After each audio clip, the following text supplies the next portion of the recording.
በዚህ መንገድ ላይ የሚጓዙ ሰዎች አንዳች አይነት ምትሃት በተሰራበት ስፍራ ላይ የተገኙ ያህል ይሰማቸዋል።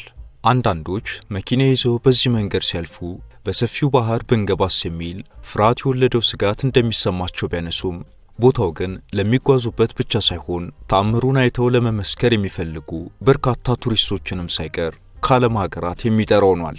የቻይናውያን ኢንጂነሮችን የመንገድ ሥራን የቴክኖሎጂ ልዕቀት ያሳየ ውበትን ጥንካሬንና ዘርፈ ብዙ አገልግሎት የያዘ ሥራም ተብሎለታል። በእርግጥም ግንባታውን ላስተዋለ የባህርን ድምፅ እየሰሙ በመኪና በላዩ ላይ የመጓዝን ዕድል ያገኘ ከዚህ ሁሉ ጀርባ ያለውን አጃይብ የሚያሰኝ የመንገድ ግንባታ ጥበብ ሳያደንቅ ማለፍ አይችልም። ይህ ስፍራ በረቀቁ የቴክኖሎጂ ውጤቶች የምትታወቀው በስልጣኔ እጅግ ከዘመኑት ዘመና በምትገኘው ሀገረ ቻይና ሻንዶንግ ግዛት የሚገኝ ነው። ኪንግዳኦ ጂያኦዙ የባህር ላይ ድልድይ ወይም ጂያኦዙ የባህር ድልድይ በመባል ይታወቃል። ዓለማችን ላይ ታዋቂ ከሆኑ ባህርን እንደተለመደው በጀልባ ሳይሆን የየብስ ትራንስፖርት አማራጭ በሆኑ ቅንጡ መኪኖች ለማቋረጥ የተሰራ መሰረተ ልማት ነው። 26.7 ኪሎ ሜትር ርዝመት ያለው ይህ ድልድይ በጂያኦዙ ባህር ላይ በድንቅ ጠቢባን ዲዛይኑ ተሰርቶ በባህሩ ላይ ተኝቶ ያለ ይመስላል። ከላይ እንደዋዛ ለተመለከተው ጉድ ያሰኛል። ስፋቱ ደግሞ 35 ሜትር ያህል እንደሆነ ይነገራል። በዚህ ድንቅ ተፈጥሮ ላይ ግን ድልድዩ እጅግ ከፍተኛ በሆነ ጥበብ የተሰራ መለኛ ባህር አቋራጭ የመኪና መንገድ ተብሎለታል። ይህ መንገድ የኪንግዳኦ አውራጃ የሆነችውን ሊካንግና ሁዋንግዳኦን ማገናኘት የቻለ መስመር ነው። በጥቅሉ መንገዱ 35.4 ኪሎ ሜትር ገደማ የተለካ ሲሆን በባህሩ ላይ ያለው ደግሞ 26.7 ኪሎ ሜትር ሸፍኖ የሚገኝ ነው። አንዳንዶች የመኪና መንገድ፣ ሌሎች ደግሞ ድልድይ ሲሉ ይጠሩታል። ብቻ የተባለው ቢባልም አስገራሚ የሆነው የግንባታ ጥበቡ እንደ ዋዛ የተሰራ አይደለም። ስራው በተካሄደበት ጊዜ የወጡ ሪፖርቶች እንደሚጠቁሙት ለድጋፍና መሰረት የማጽናት ስራው ብቻ ከ5000 በላይ የኮንክሪት ክምችት ጥቅም ላይ ውሎበታል። 2.3 ሚሊዮን ኩቢክ ሜትር ኮንክሪትና 450,000 ቶን ብረትም በዚህ ድልድይ ላይ አልቋል። ግንባታው በውሃ አካል ላይ የተከናወነ መሆኑም እልፍ መልካቸው ብዙ የሆኑ ጥያቄዎች ላይ በማስተዋል እንዲሰሩ እንዳደረጋቸው የሚናገሩት መሐንዲሶቹ በተለይ የብረት ክፍል ያለው የግንባታ ግብዓት በውሃ ምክንያት ስጋት እንዳይገጥመው ለማድረግና መሰል ስጋቶችን እጅግ ሩቅ በሆነ የጊዜ ልዩነት ብቻ ሊጠበቁ እንደሚችሉ እርግጠኛ ለመሆን ቅድመ ምርምር ተደርጎ በቂ ዝግጅትን እንዳካሄዱበት ይገልጻሉ። ይህ ውሃ ድልድይ ግንባታ ወደ ሥራ ከመግባቱ በፊት መሐንዲሶቹ ከባለሙያዎችና ከተወካዮች ለቀረቡላቸው እያንዳንዱ ጥያቄ አጥጋቢ መልስ ከተሰጠበት በኋላ ነበር ግንባታው በይፋ የተጀመረው። መሐንዲሶቹም በትንሹ የ100 ዓመታት የአገልግሎት ዕድሜን ከግምት አስገብተን የደከምንበትን የሚለው ምላሻቸውም ስለ ሥራው ብዙዎች በአግራሞት እጃቸውን ባፋቸው እንዲጭኑ ያደረገው ሆኗል። በስሌት ሊገመት ቢችል አንድ ሳይሆን 60 ያህል ኤፊል ታወርን ሊገነባ እንደሚችል አትዘንጉም ሲሉም በመሸጋገሪያ ዘመናዊ ድልድይ ላይ ፈሰስ የተደረገውን ሀብት ዕውቀትና ጉልበት ለንጽጽር የማይቀርብ መሆኑንም የቻይና የመገናኛ ብዙሃን ያነሳሉ። ሁሉን አስቀድመው የሚተነብዩትና መለኞቹ የዘርፉ ጠቢባን ተፈጥሮ አደጋዎች ሊመጡ እንደሚችሉ አስቀድመው ከግምት ለማስገባት በመቻላቸው አውሎ ነፋስ፣ የመሬት መንቀጥቀጥና ሌሎችም ተያያዥነት ያላቸው የተፈጥሮ ክስተቶች የተሰራውን ድልድይ ሊጎዱ የሚችሉ አሊያም ባህሩን ሊያናውጡት አቅም ያላቸው አደጋዎች ቢፈጠሩም እንኳን ከተጠባቂ የበለጠ ታምራዊ ኃይል እስካልገጠመው ድረስ አደጋን መመከት የሚችል አቅምን የተላበሰ መሆን እንዲችል ብዙ ደክመውበታል። ስለዚህም እነዚህ የተፈጥሮ አደጋዎች ስጋታችን አይደሉም ይላሉ። እስካሁን ባለውም የተነሱት ማዕበሎችና የመሬት መንቀጥቀጦች ድልድዩን የነቀነቁ ባለመሆናቸው ተሳክቶላቸዋል። በተጠቀሱ መረጃዎች መሰረት እስከ 40 ሜትር ርቀት ድረስ ሊፈጠሩ የሚችሉ ተፈጥሯዊ አደጋዎችን መቋቋም እንደሚችል መሐንዲሶቹ ያብራራሉ። በጥቅሉ ይህ የጂያኦዙ ባህር ማቋረጫ ድልድይ ቀጥተኛ ድልድዩና ሌሎች ተያያዥ መሸጋገሪያዎቹ ተደምረው በአጠቃላይ ሊሸፍን በቻሉ የርቀት መጠን መሰረት የዓለም የድንቃ ድንቆቹ መዝገብ ጊነስ ወርልድ ሪከርድስ ላይ የዓለማችን ረጅሙ በውሃ አካል ላይ የተሰራ ድልድይ በሚል ለድንቃ ድንቅነቱ ማረጋገጫ ተሰጥቶታል። ይህ ባህር ማቋረጫ መንገድ እንደ አውሮፓ አቆጣጠር በታህሳስ 2006 ላይ ግንባታው የተጀመረ ሲሆን ከ5 ዓመታት በኋላ 2011 ሰኔ 30 ላይ ተጠናቆ 5 ዓመታት ለሚጠጋ ጊዜም ስራው በብዙ ትጋት ሲካሄድ ነው የቆየው። በእነዚህ የግንባታው ዓመታት ከ10,000 የሚልቁ ሰዎችም በስራው ላይ ተሳትፎ አድርገዋል። በጥቅሉ ከ14.8 ቢሊዮን የን ወይም 2.3 ቢሊዮን የአሜሪካን ዶላር ፈሰስ እንደተደረገበትም ቁጥራዊ ሪፖርቶች አመልክተዋል። አንዳንድ የሀገሪቱ ምንጮች ወጪው በዚህ ልክ ተነገረ እንጂ ከ3 ቢሊዮን ዶላር ይልቃል የሚል ሪፖርት አውጥተዋል። የቻይና ባለስልጣናት በዚህ ስራ ላይ ያፈሰስነው ሀብት በኢኮኖሚ ትስስር፣ የከተሞች ጥምረትና ለህዝባዊ ግንኙነት ኢኮኖሚያችን ከሚያተርፉ አንጻር ኪሳራ ብለን የምንገልጸው ነገር የለም ይላሉ። እንደውም ለንግድ ልውውጥና ለሌሎች የኢኮኖሚው ቁልፍ ምልልሶች የከፈለው ዕድል በብዙ እጥፍ አትራፊ አድርጎናል የሚል ነጥባቸውን ያነሳሉ። ድንቅ የስዕል ጥበበኛ በሸራው ላይ እንዳኖረው ምስል ሁሉ ከላይ ሆኖ ለተመለከተው ሰው የሆነ አይነት ስዕላዊ ገጽታን መስጠት የሚችለው ጂያኦዙ ኪንግዳኦ ድልድይ በባህር ላይ መገንባቱ ከዚህ በፊት የነበረውን ዙሪያ ጥምጥም ጉዞ ቢያንስ በ15 ኪሎ ሜትር ያህል ሊቀንሰው እንደቻለ፣ በማዕከል ያለውን ኢኮኖሚያዊ ትስስርም ከፍ እንዳደረገውም ተመስክሮለታል።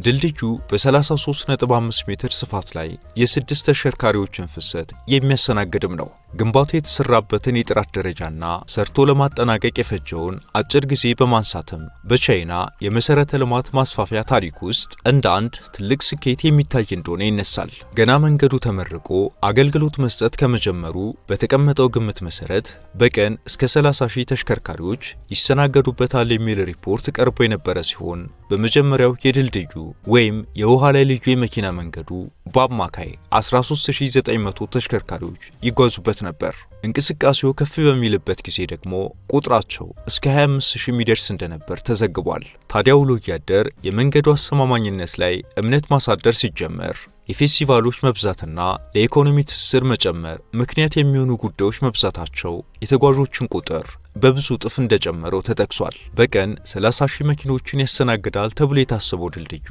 አሁን ላይ ግን በቀን እስከ 105,000 መኪኖች መንገዱን መርጠው መጓዛቸው የቻይና በጥበብ የተሞላ መሰረተ ልማት ማስፋፊያ ውጤታማነትን አፍ አውጥቶ የሚናገር ታሪክ ሆኖ እንዲመዘገብም አድርጓል። ከነዚህ ስኬቶች በኋላ በተለይ በኮቪድ-19 ወቅት ተጓዥ የነበሩ ሰዎች ቁጥር መቀነሱ ቢነገርም ዳግም በተከታታይ ዓመታት በተለያዩ ሳቢ ማነቃቂያዎች ምክንያት እንደገና ወደ ገናና ትርፋቸው መመለስ የቻሉበት ሂደት መሆኑን የቅርብ ጊዜ ታሪክና ሪፖርታቸው ማሳያ ነው።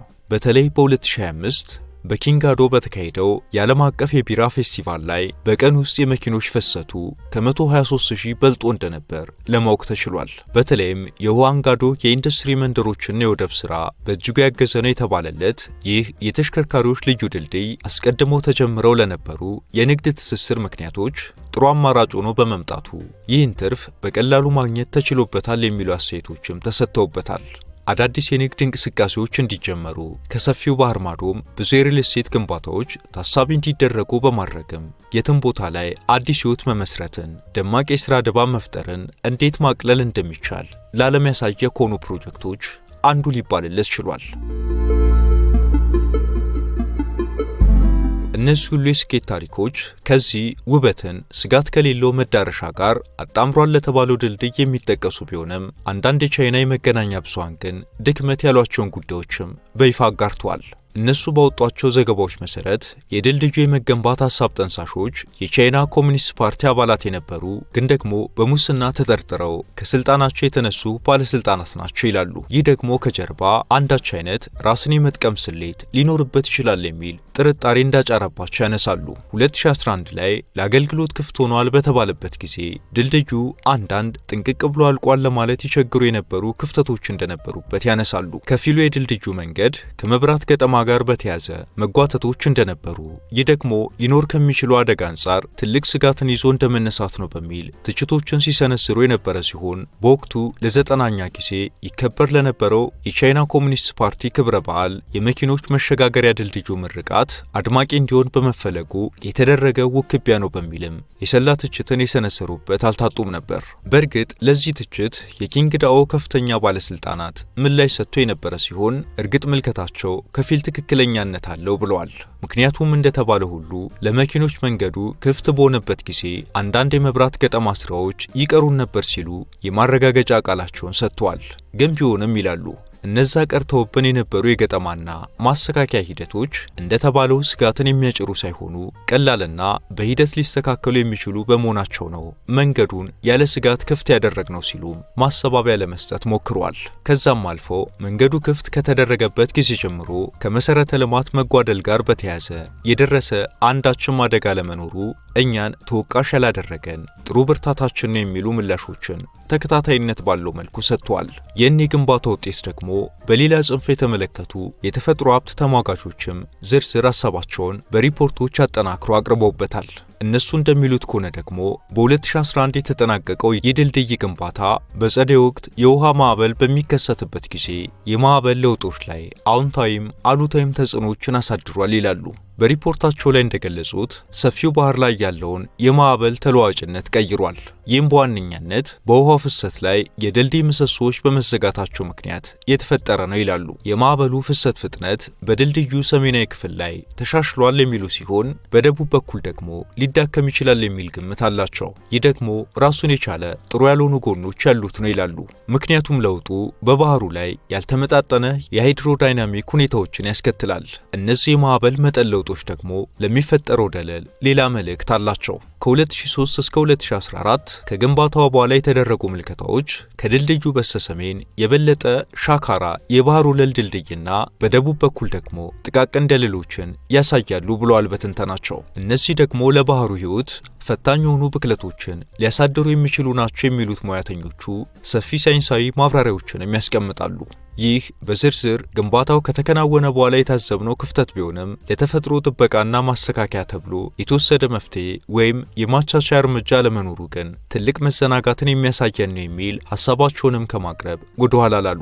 ሌሎች ደግሞ መፍትሄ ተሰጥቶበታል የተባለውን ዝገትን የተመለከተ ስጋት ያነሳሉ። ድልድዩን የሚከበው የባህር አካባቢ በተለይም የጨው ውሃ መሰጋበር የቁሳቁስ መበላሸትን በሚያፋጥንባቸው ምሰሶች ላይ ለቀጣይ የዝገት አደጋዎች አወቃቀሩን ያጋልጣል የሚል ስጋት እንዳላቸው ያነሳሉ። ባለስልጣናቱ ግን በምላሻቸው የለም፣ ይህንን ለመቀነስ ግንባታው ከፍተኛ ዝገት የሚቋቋም ብረትን ያካተተ ነው፣ በጨዋማ የውሃ አካል ውስጥ በቂ ጥንካሬን መስጠት የሚችል ግብዓቶችን ተጠቅመናል የሚል የመከራከሪያ አቋማቸውን አንጸባርቋል።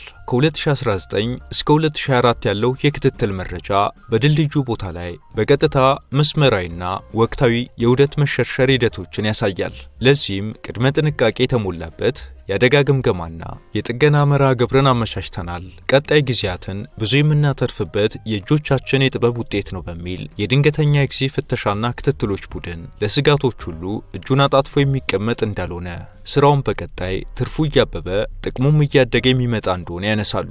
የድልድዩ በድንቃ ድንቆች መዝገብ ጊነስ ወርልድ ሪከርድስ ላይ የሰፈረው ስሙ እንደ አውሮፓ አቆጣጠር 2018 ላይ በሆንግ ኮንጉ ዞሃይ ማካኦ ድልድይ የተወሰደ ቢሆንም አሁንም ድረስ ግን ዓለም ከሚደነቅባቸው የውሃ ላይ ድልድዮች ውስጥ እጅግ አስገራሚ ስሪት ያለው በሚል ስሙ ይነሳል። የኪንግ ዳኦ ጃኦዞ ባህር ላይ ያረፈው አነጋጋሪ ድልድይ። አብራችሁን ስለቆያችሁ እናመሰግናለን። ላይክ እና ሳብስክራይብ በማድረግ እንዲሁም የተሰማችሁን ኮሜንት ላይ በማስፈር አጋርነታችሁን እየጠየቀን በዚህ ጉዳይ ላይ ቢሰራ የምትሉት ቢኖር ሁሌም ዝግጁ ነን። የዛሬውን አበቃን። በያላችሁበት ሰላም።